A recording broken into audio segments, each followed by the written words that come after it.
A Scotland free from men's violence against women and girls is possible. And at Zero Tolerance, we work to make this happen. We want to end violence against women so no woman has to experience it ever.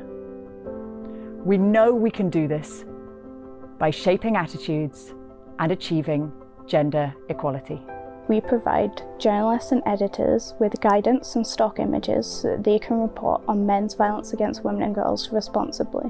There weren't really any kind of media guidelines, or certainly widely followed media guidelines, on how people like myself should cover these stories when they happen. So I went about looking into it a bit more, came across Zero Tolerance's work on the issue, thought it looked very impressive, and everything sort of snowballed from there, so to speak. I think for me, sharing a story about forced marriage was really important, because the majority of the time when forced marriage becomes in the media, it's because women are dead. And it was important to me that women who were surviving and actually living their lives were in the media.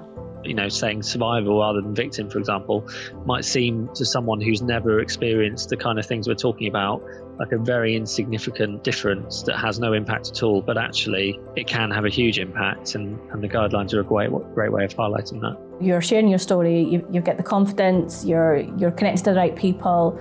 The negative could be that you can lose loved ones because you're sharing a personal story, and the reaction that comes from the world you can't control. What we as journalists write and broadcast and say, you know, really does have an impact. Well, it's important the media has ethical guidelines around how we report violence against women, because if we don't have that, then women are not going to come forward.